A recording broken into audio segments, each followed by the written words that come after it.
Le cinéma, en compagnie donc de Jodie Foster, qui est ce soir notre invitée. Ce soir, c'est plus la réalisatrice que l'actrice d'ailleurs qui va répondre à nos questions. Jodie Foster va nous parler du Petit Homme, un film qu'elle vient de réaliser et qui a enthousiasmé le tout Hollywood. On regarde tout de suite un petit extrait, histoire de nous mettre dans l'ambiance. Voyons cela. You need a belt, kid? No, I don't. I just need to tuck in my shirt. You need a belt. Hey, how about if we just say, see you tomorrow, instead of goodbye, huh? If you send me the checkbook, I'll balance it for you. I think I can take care of that, Freddie. Who's gonna water the plants? Hey, you forget about the plants, okay? Forget about the checkbook. You're gonna have a great time.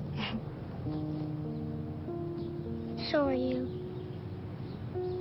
Every day that I know you, I admire you a little bit more every day.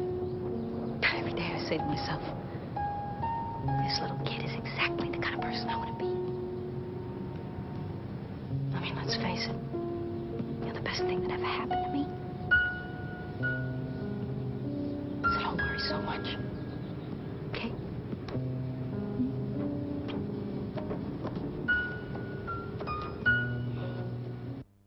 Jodie Foster, bonsoir. Bonsoir. Merci d'avoir accepté notre invitation. Ce film raconte donc les égarements d'un enfant qui est un petit enfant génial. Vous avez vous-même débuté sur les écrans à 3 ans. Est-ce qu'il y a un petit côté autobiographique dans tout ça?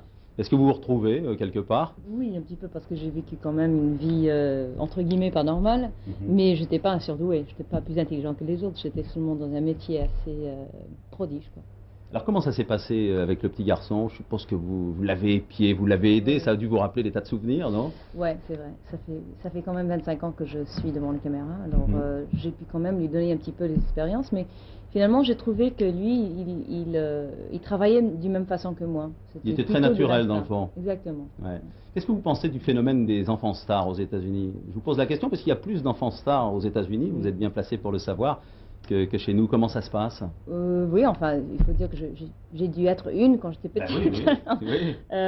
Oui, pourquoi pas. Moi, je trouve que les histoires des enfants sont intéressants. Et pourquoi pas avoir les enfants qui jouent des personnages, des vrais personnages, au lieu de toujours jouer des petits objets innocents, quoi. En plus, ils sont très spontanés, hein.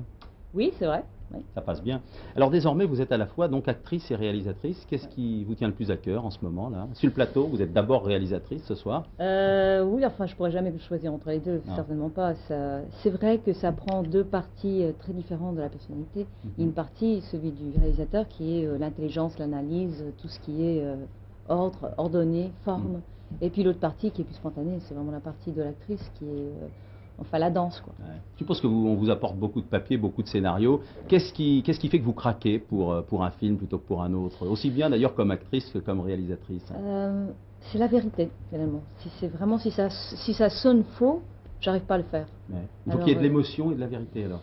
Oui, ça peut même être une comédie, ça n'a rien à voir avec l'humour, mais c'est une partie, quelque chose qui est vrai, qui touche, qui émoue. Est-ce qu'à Hollywood, là j'ai un certain nombre de questions que se posent les Français, que je brûle d'envie de vous poser, là puisque je vous tiens, je vais vous les poser. Est-ce qu'à Hollywood, le mythe de la star est encore bien vivant? Oui, enfin c'est un différent mythe. Il faut dire qu'il y a deux couches finalement d'acteurs. Il y a ceux qui sont les stars, les movie stars comme on dit, et puis il y a les acteurs normaux comme moi.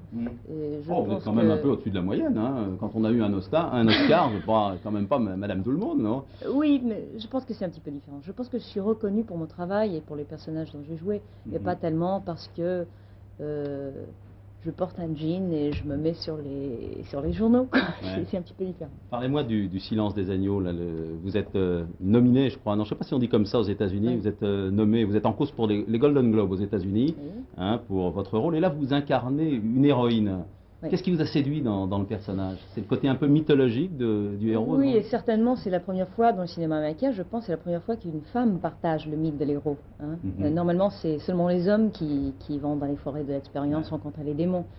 Alors, c'est la première fois pour nous que vraiment une femme partage cette folklore. Et ça s'est bien passé, hein. C'est un film qui marche très fort. Hein. Et ça marche très fort parce Ouais. que c'est un bon film, parce que ça incarne aussi autant la littérature et la entertainment, le spectacle. Le spectacle. C'est tous les deux. Une dernière question indiscrète, comment avez-vous fait pour apprendre le français comme ça et pour le parler aussi bien? Parce que là vous m'épatez. Hein, ouais. Je suis allée à un lycée français, et Oui. puis aussi j'ai passé pas mal de temps en France. Ouais. Qu'est-ce qui vous séduit en France, plus qu'aux États-Unis? Oh, enfin, ça fait partie de ma personnalité un petit peu. Mhm. J'ai passé pas mal d'années de mon enfance ici. Alors c'est surtout, pour moi c'est la culture, c'est la langue, c'est quelque chose que quand je parle français, là, pour le moment je parle pas aussi bien parce que j'ai passé très peu de temps ici, mais quand je parle français pendant pas mal de temps, ça me séduit, c'est la langue qui me séduit surtout. Merci, très vite, parce que là on est pris par le temps. Si vous deviez tourner en France et si vous aviez la possibilité de choisir un réalisateur, ça serait qui? Un seul, je sais pas. Oui. Surtout tous ces metteurs en scène de la nouvelle vague que j'aimais tellement, Chabrol, Lelouch, Louis Malle. Enfin. Merci, je rappelle que votre film, intitulé Le Petit Homme, sort le 15 janvier prochain sur les écrans. Merci et on croise les doigts pour les Oscars, les Golden Globes. Merci. Merci. Pour ceux qui ont raté le début de ce